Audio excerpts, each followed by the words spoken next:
Imagine this, Blue Jays fan. On one side, the uncertainty about the team's strength without one of the most important pieces of the offense. On the other, the buzz behind the scenes with the possibility of a pitching reinforcement that could completely change the look of the rotation. Two different stories, but they meet at the same point. The pursuit of the title and the dream of returning to the Fall Classic after so long. If you're passionate about this team, hit the like button, subscribe to the channel, and turn on notifications. Because today we're diving into two stories that could define the fate of the Toronto Blue Jays in October. News 1.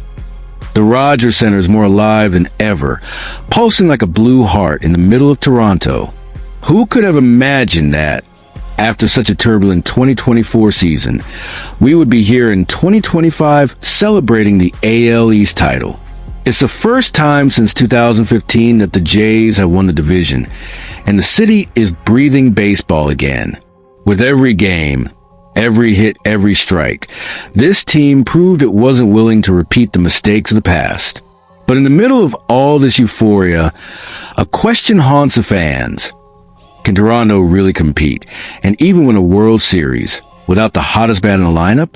Is it possible to conquer October without Bichette at full strength? Bo, a two-time All-Star and perhaps the offensive heart of this lineup, is sidelined with a strained left knee. He's already missed the last 20 games of the regular season, and the doubt lingers. Will there be enough time for him to return for the ALDS? While the Jays raised the division flag over the Yankees, Bichette watched everything from the dugout, still playing at a high level, mixing joy and frustration. He admitted himself, "It's tough to watch. As much as it's easy to root for this team, it's tough to watch." And who could blame him? We're talking about a player who finished the season with 181 hits, just 3 behind league leader Bobby Witt Jr. had he stayed healthy. He would have broken his personal best of 191 hits from 2021. That shows the magnitude of the impact we're discussing. Now, we need to put this scenario in the MLB context. The AL East is a battlefield. Yankees, Red Sox, Rays, and Orioles all have heavy firepower. Toronto needed 94 wins to secure the division, holding off the Yankees until the last week. But without Bichette, the offensive rotation loses consistency. And in October, any detail can decide a series. While the Yankees enter with Aaron Judge and Juan Soto, and the Orioles emerge as the league's new young force, Toronto must answer. Who will carry the bat at Bichette? Strategically, John Schneider will have to adjust the lineup.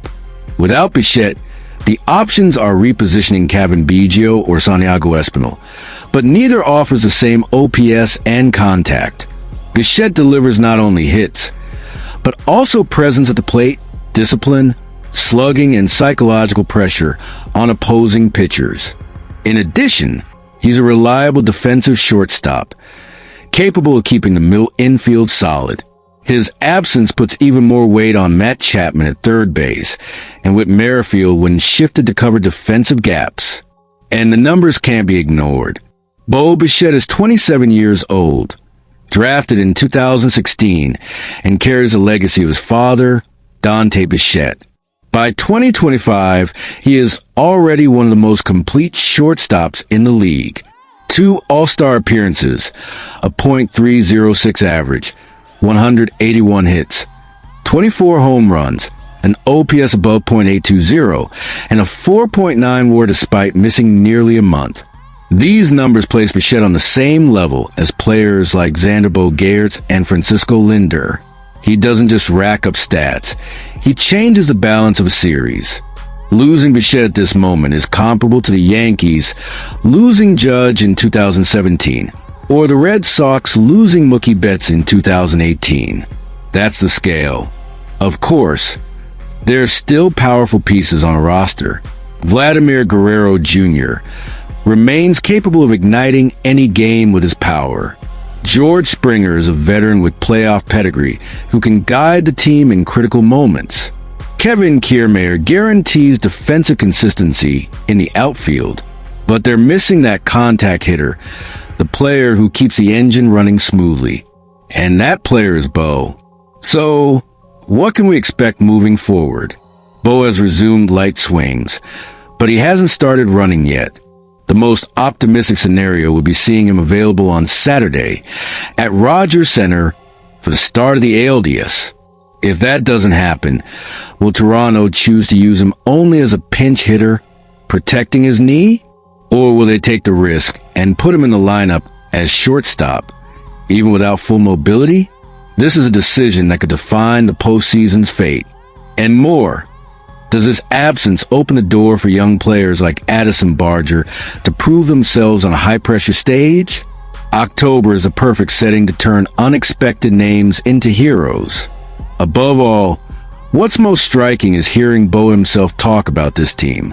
He said, "When you look at the wins and think, it was this guy one day and another the next, you realize that everyone on a roster can help win a game." That collective spirit transformed the Blue Jays from a doubted team into a division champion. Bichette understands that even off the field, he's part of that energy. But the truth is, to dream big in October, Toronto needs their number 11 with a bat in hand. The question is, will we see that triumphant return worthy of a movie scene this Saturday? Or will the Jays have to prove once and for all that they can overcome any obstacle, even the absence of their most consistent player? The Rogers Center is going to explode. The whole city is ready to live a roller coaster of emotions. Will Bichette be able to come back and change the destiny of this team? Or will we see a new star rise in the hottest moments of the playoffs? The answer is starting to be written now, and you, fan, are part of this story. So drop it in the comments. Can the Blue Jays win the World Series without Bo Bichette? News 2. Toronto is breathing something different this season. There's a feeling in the air, an energy that seems to signal that 2025 could be the year the Blue Jays finally break the drought and return to a World Series for the first time since 1993. The Rogers Center is buzzing, the fans believe, and even the American press, with Bob Nightingale from USA Today, points out, this is, without a doubt, the best opportunity the Canadian team has had in more than 3 decades. But to turn that dream into reality, the Jays know they need more than just talent at the plate. They need depth on the mound, consistency in the rotation, someone capable of taking on heavyweights like the Yankees, Red Sox, and Orioles.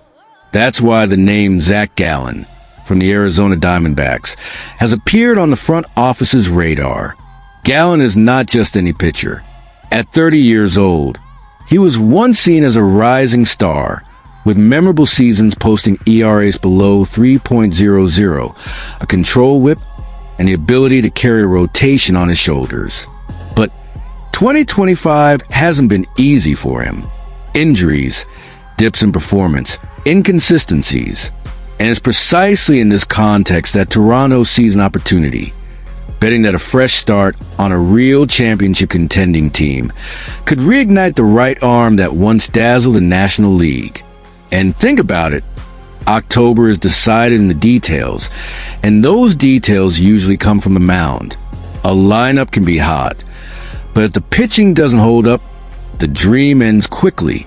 Just remember the Jays' recent postseason runs, despite still playing at a high level, depth, represents a short-term. Now, with Kevin Gausman leading, Jose Barrios showing consistency, and Chris Bassett as a quiet warrior, adding someone like Gallen could be the difference. He would be the balancing piece, capable of facing powerful lineups, limiting the Yankees' bats, and giving the bullpen strategic rest. What's most intriguing is the psychological impact of such a move.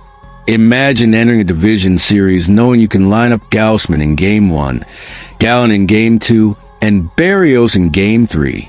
That changes the tone of the matchup.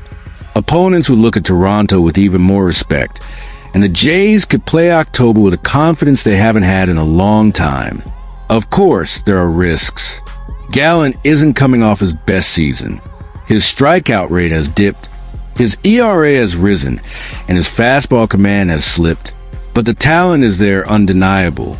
The question is, could the Rogers Center, with a competitive team behind him, be the stage for his redemption? If it works, Toronto wouldn't just add an elite arm, but would also send a clear message to the league. They're willing to do whatever it takes to return to the Fall Classic. This move also ties into what we already know about the Blue Jays. Vladimir Guerrero Jr. remains the anchor of the lineup. Bo Bichette, when healthy, is the offensive engine. George Springer brings playoff experience. But to beat the Yankees and Orioles in 5 or 7 game series, the key isn't just clutch hitting. It's pitchers who can silence opposing bats when the pressure is at its peak. And maybe that's why the speculation around Zach Gallen makes so much sense. Is it risky? Yes, but in October, playing it safe rarely brings championships. So the question remains, will Toronto take this bold step? Could we see Gallen in blue, ready to write a new chapter at Rogers Center? What's certain is that, with or without him, the Jays know they need to strengthen the mound if they want this special season to become more than just another good memory, if they want it to become a championship story. And you, fan, what do you think? Would Zach Gallen be the missing piece to turn this team into a legitimate World Series contender? So, Blue Jays Nation, what do you say? Can the team really fight for a World Series even without all of the defensive power currently sidelined? And more. Would a reinforcement on the mound, coming in to balance the rotation, be the piece that finally puts Toronto on another level against the Yankees and Orioles? Leave your opinion in the comments, because the fans' voice is part of the story. Don't forget to hit like, subscribe to the channel, and turn on notifications so you don't miss a single update about the Jays on this unforgettable journey. Go Jays, go!